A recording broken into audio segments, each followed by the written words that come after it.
you have a sporting breed or a sporting dog, and again, so the breed will give you some cues. However, you can of course also do sports, dog sports with dogs who are not a certain breed, right? So it's also part of the training. So if your dog is trained for endurance and you have built up your dog's fitness levels, and this is also the same obviously for a sporting breed, you would, as it is for people, you would have to put in some work and build up the condition, the fitness, etc. So all of this will take some time, but if you have a dog who basically exercises a lot and is quite sporty, so they will be able to physically just do more, right? So they will be, if you have a dog who's trained, who runs a lot, etc., and who's well-rounded and healthy, of course, then they will naturally be able to do more than a medium or toy breed pet dog, or a dog who's basically just untrained, really. This is something to consider also if your dog is used to a certain level of exercise. This is something to maybe consider when it's time to slow down after seasoning or whatever. So again, if you do sports, dog sports, then this is something for you to really look into as well. So herding breeds, I just mentioned this earlier, but I want to go into this a bit deeper. They have usually quite high levels of energy, but also really high intelligence. So if this is a dog who likes a challenge and who really appreciates being challenged, then one of the best things you can do to enrich your dog's lives and stimulate them better is to let them use their brains too, rather than just repeatedly chasing after mindlessly thrown ball. And I wrote this a bit provocative, obviously. However, very often I see people literally just like completely mindlessly throw a ball miles away while being on the phone. So be present with your dog, but also enrich them with other activities. And one thing I would like to include as well is terriers, and I think this is often something we forget or is overlooked. And when we talk about terriers, we also include Staffordshire Bull Terriers, Pit Bull Terriers, etc. So very often they're just called like Stuffies or Pitties or whatever. However, they are coming from the terrier kind of line, right? This also includes Jack Russell Terrier, West Highland Terriers, you know, like basically terriers. They often do come from working backgrounds too. So they are or were very often bred to chase little animals, like to chase rats or whatever. And this is something, if you have seen sometimes, put in, have you ever seen a Jack Russell hunt a sandwich in a bush? If a Jack Russell, or basically any terrier, knows there is food or something in the bush, they can be quite persistent in going back to this place. Times and times again. So they are quite dogs who can go to quite high intensity. Arousal levels might be a bit of a challenge to regulate, basically anywhere between 0 and 100. And they often like to use their nose too. So yes, I wanted to definitely include this because I feel very often we kind of like forget this when we get a bully breed. With terriers, it seems to be more expected, I guess. But I feel like a lot of people who get a bully breed forget that they are very often terrier-like in some aspects, of course, because they just don't really look like your average terrier, do they? But yeah, again, the behavior does matter, and also where they come from and the breed. So let's talk about the mixed breed. Again, it's about know your breeds and your dog. So if you have a mixed breed, and whether this would be one of the doodles, so where you have Cocker Spaniel crossed with a poodle, or a Labrador crossed with a poodle, or whatever, then it is quite obvious what kind of dogs are in there. However, again, it does matter where the dog is coming from, right? So is the Cocker Spaniel, is it a show Spaniel, or is it maybe coming from a working line?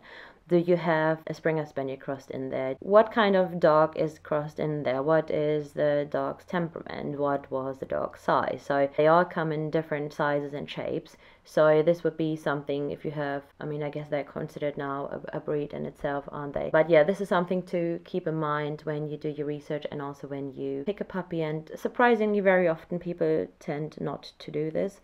So yeah, something to keep in mind. Also, what size were the parents, what were they like, behavior, etc. If you have, like me, dogs who are mixed breeds or who are just mongrels or just like more than 2 breeds, then this might be very different because they might not be very clear in just showing one trait. However, even for my Wadi dogs, so they are considered like street dogs, right? So they are Arab village dogs, and they might have crossed something in, because you can see they look quite different. They have very much like similarities, however they also have a very different kind of traits. So Chuck is way bigger, his ears are way bigger and also different. So you can obviously do a DNA test, and then it does matter what a DNA test you use. So if you go, for example, with the Embark one, they actually have a database that also considers, because they have done research in more primitive breeds like village dogs. So if you have a dog like mine, then I would highly, highly recommend you go with Embark, because otherwise you get basically breeds that are kind of like in that database, right? So if you have a breed that is mainly like local breeds, then you can, I guess, do whichever you want. However, with Bug, you have different other benefits. I can pop down a link below with some more information. But yeah, this can give you some indication on what your dog needs. And you just want to basically take it from there, right? So you want to know, or at least roughly know, what breed your dog is, or what type of dog your dog is. So is your dog a sighthound? Is your dog more terrier? Is it more a bully breed, etc.? It can totally make sense to get a DNA test done, because very often it's pretty surprising, and depending on how much your dog is mixed, it's quite surprising what comes out, you know. So for example, Rambo has a bit of Springer Spaniel in him, and a Bull Terrier actually. So, you know, it's just something where we thought, oh, he's maybe crossed with a Labrador. No Labrador in him whatsoever. So this gives you quite a good indication as well on what your dog might be like, or where certain things might come from. But otherwise, they're pretty similar to just purebred dogs. It's in a nutshell about getting to know your dog, understanding your dog, and really taking it from there.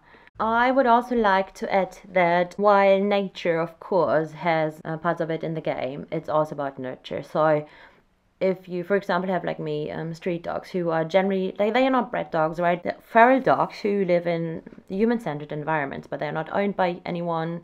Well, of course, until they're adopted. They don't belong to anyone. So for them, most of my dogs, they were quite scared of a ball, or, you know, they didn't really know what to do with it. Why? With a puppy, if we have a Labrador puppy or something, this might be very different, because they might already be a bit ball crazy. However, you can, of course, build toy drive. You can, of course, train them. Maybe you need different ways on how to train a primitive breed, etc. So how to motivate them. However, you can, of course, do a lot of things by shaping your dog's behavior, by training your dog, by giving them something to do, as well as every dog. Like, only because you got a certain dog doesn't mean it guarantee that they're healthy, etc. So again, it's you know, it gives you an indication, but in the end, it's work with the dog in front of you and take it from there. So we spoke quite a bit about exercise need your dog could have and what it influences. But I know you're probably wondering what the guideline is. So please do keep in mind, it's really just a rough guideline, right? So it ranges somewhere between 30 minutes and 2 hours a day. This is like the recommended guideline, and really is just this. So if you have a pug, for example, then 20 minutes might be totally enough. If you have a small breed, then 20 minutes might be totally enough. If you have a senior, then, you know, shorter might be enough. If you have a spotting dog or a working dog, whatever, then you might want to do more than 2 hours. But I think the interesting bit here is that very often I think we overestimate how much exercise our dogs need. So I don't know about you, but I know people who walk the dog, and then they walk the dog some more, and then they walk the dog some more, and they're basically just busy walking the dog or playing with a flip pole or whatever. And the more they do, the more the dog wants. So this is why I dedicated a separate chapter a bit on how to tire out a high energy dog, because clearly, and if you have one of these dogs who want more and more, then providing more exercise is not the answer. So yeah, I think very often we are surprised how little this actually is. So 30 minutes to 2 hours a day, this is a day, right? This is not per walk, it's a day, is not that much, right? So if I look at my own dogs, they have one walk together, which is like maybe 30 minutes, half an hour, where they play, etc. But then they get fed, they sleep. Then on lunchtime, I take out them again for a small walk. So depending on who wants to go out, some for just a small walk, the young ones might go for a bigger walk. And this is basically then it. So 2 of the 4 dogs don't want to leave the house at all after this. One would only be walked for once a day, because he was too scared to leave the house, and he was completely fine. And my senior would like to go for more walks, so we have shorter walks, but we have more walks, up to 4 a day or 3 to 4 a day, where he just likes to explore. And they are fine. They are completely happy dogs. They are enriched because we add a lot of things into this. But yeah, it is not that much. So you don't have to constantly give your dog 5-hour walks on the weekends or 7-hour walks, etc. Yeah, it's just something to keep in mind, because I think very often we just think we have to do more.